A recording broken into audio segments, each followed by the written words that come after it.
Assalamualaikum warahmatullahi wabarakatuh. Nama saya Dayatan Maulana Arya Sangkan. Di sini saya akan membahas value engineering pada proyek pembangunan puskesmas di Blitar, Jawa Timur.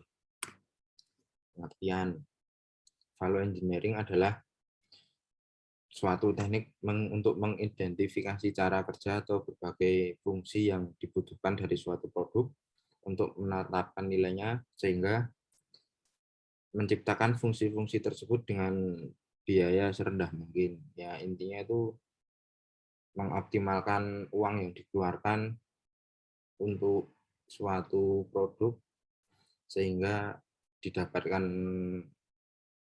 keefisiennya dalam proses pembangunan proyek tersebut sehingga tidak terjadi ada uang yang kurang, seharusnya bisa lebih irit tapi itu malah terbuang sia-sia gitu. Jadi perlu sekali value engineering. Latar belakang kemajuan ilmu pengetahuan seiring dengan perkembangan zaman sekarang, teknologi menuntut sumber daya manusia agar lebih baik, berkualitas, dan berkompetensi. Begitu pula yang terjadi pada perkembangan ilmu teknik, khususnya di ilmu teknik sipil. Perkembangannya terus meningkat. Dalam hari ini, para pakar-pakar teknik berusaha mendesain struktur yang lebih stabil dan ekonomis dengan fungsi dan kebutuhannya tanpa mengurangi spek-speknya dan kekuatan strukturnya yang sudah ditentukan di awal. Maka dari itu diperlukan konsep perhitungan yang benar agar didapatkan hasil perencanaan yang ekonomis. Salah satu teknik pemecah yang untuk menekan dan menghilangkan biaya-biaya yang tidak perlu sehingga hasil yang diperoleh lebih efisien adalah dengan cara metode rekayasa nilai atau value engineering. Selanjutnya ada metode penelitian. Penelitian antara lain meliputi teknik pengumpulan data. Yang pertama, data Premier adalah data yang diperoleh dari berbagai sumber instansi terkait. Data Premier ini adalah data yang berupa dokumen proyek seperti daftar harga pekerjaan, satuan pekerjaan, daftar harga satuan bahan yang berada di Blitar, terus RAB dari proyek itu sendiri, dan lain-lain, masih banyak lainnya. Data sekunder, yaitu data yang diperoleh melalui studi literatur, seperti dari lewat jurnal, handbook, dan perpustakaan, bisa internet juga bisa. Studi literatur dilakukan untuk mendapatkan teori tentang value engineering yang akan sangat menunjang dalam analisis perhitungannya. Selanjutnya ada metode analisis tahap informasi yang pertama. Pada proyek ini, peneliti mengumpulkan data-data sebagai berikut. Landasan teori tentang penerapan value engineering, rencana kerja value engineering, gambar, rencana anggaran biaya proyek. Selanjutnya ada tahap analisis. Pada tahap ini, yang penting adalah cost analisis. Berdasarkan persentase setiap pekerjaan, ditentukan ide yang paling baik, yaitu pekerjaan struktur yang bertulang senilai 39,71% dari keseluruhan nilai proyek yang memerlukan analisis value engineering di pembangunan puskesmas di Blitar tersebut. Analisis gagasan fondasi.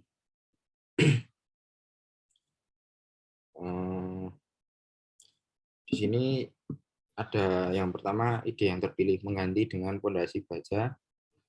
Terus keuntungan potensialnya antara lain praktis, mudah pelaksanaannya. Kerugian potensial antara lain mahal, teknologi yang rumit. Terus yang kedua adalah mengganti dengan fondasi batu kali. Itu keuntungan potensialnya antara lain murah, mudah pelaksanaannya, tapi kurang stabil dan daya dukung rendah, stabilitasnya kurang juga. Terus yang ketiga ada mengganti dengan pondasi sumuran. Keuntungannya murah, terus tapi kekurangannya sulit di dalam pelaksanaannya. Terus yang keempat, mengganti dengan pondasi tiang beton. Keuntungannya mudah pelaksanaannya, kualitas tiang yang relatif baik, tapi kelemahannya mungkin sedikit mahal dan terlalu mengganggu lingkungan sekitar dalam pemasangan tiang betonnya, suaranya terlalu keras. Terus tapi itu bukan sebagai masalah yang besar sih. Cuman pemasangan kan tidak terlalu berbulan-bulan atau berminggu-minggu, paling cuma beberapa hari, belas hari.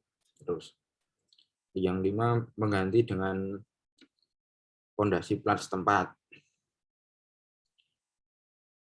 Keuntungannya lebih murah, mudah dilaksanakan, konstruksi sederhana, terus tapi kekurangannya daya dukung relatif rendah.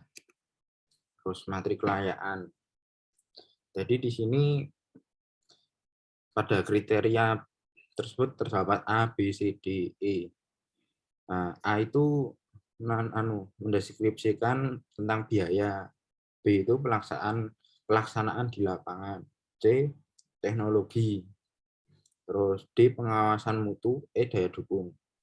Nah, untuk angka-angkanya tersebut, kalau angka tersebut lebih mendekati angka 10, itu artinya mudah, murah, sederhana, common yang menguntungkan lah. Terus kalau yang lebih ke mendekati 0 itu mahal, sulit, rumit, dan sebagainya. Terus pada tabel tersebut, fondasi baja memiliki biaya yang cukup mahal, terus tapi pelaksanaan di lapangannya relatif agak mudah, tidak terlalu rumit, terus teknologinya ya sedikit rumit, terus pengawasan mutunya mudah, terus daya dukungnya besar. Nah, itu pada di ranking 4. Setelah di 5, terus yang lain sama penilaiannya seperti itu tadi. Nah, terus ada hasil akhir. Ide-ide yang alternatif tadi yang paling memungkinkan pertama pondasi plat, kedua pondasi beton, yang ketiga pondasi sumuran.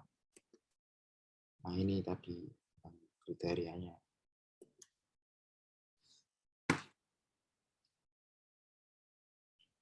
Terus ini matriks evaluasi. Terus menurut tabel tersebut sepertinya lebih dipilih ke pondasi plat setempat. Tapi kalau di jurnalnya saya kurang tahu jadinya yang mana. Tapi kalau menurut tabel tersebut pondasi di plat tersebut, pondasi plat setempat. Soalnya lebih murah dalam hitungan juga lebih menjadi alternatif yang baik lah.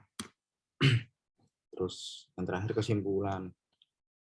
Berdasarkan analisis yang sudah dilakukan dalam penerapan value engineering pada proyek pembangunan Puskesmas di Blitar, maka dapat disimpulkan sebagai berikut. Jenis pekerjaan di value engineering adalah pekerjaan yang mempunyai persentase tinggi terhadap keseluruhan biaya proyek, yaitu pekerjaan struktur beton bertulang sebesar 39,71%. Selanjutnya dilakukan analisis gagasan pada kolom, matrik layaan, menentukan bobot dengan metode zero one, dan matrik evaluasi, sehingga dipilih pondasi plat dan kolom beton biasa. Dipakai, jadinya tetap menggunakan beton pondasi plat dan kolom beton biasa. dipakai di metode perhitungan struktur dengan SAP 2000 untuk mendapatkan dimensi yang paling efektif dan efisien. Menurut jurnal jadi menggunakan plat dan kolom beton biasa, tapi kalau untuk di lapangan saya kurang tahu karena tidak langsung nengok ke sana. Terus yang kedua, kesimpulan yang kedua adalah biaya original pekerjaan struktur beton bertulang adalah sebesar 1,5 miliar. Setelah sekian lah, 1,5 miliar 500 1,5 miliar 900.000. Terus setelah dilakukan analisis, kalau engineering menjadi 1.178.623.000. Dengan demikian, terdapat penghematan pekerjaan struktur beton sebesar 8,53% dari biaya keseluruhan proyek di RAP yang sudah ditemukan di awal. Nah, mungkin itu saja yang bisa saya sampaikan. Mungkin kalau ada kekurangan, saya mohon maaf atau salah tutur kata saya. Sekian, wassalamualaikum warahmatullahi wabarakatuh. Terima kasih.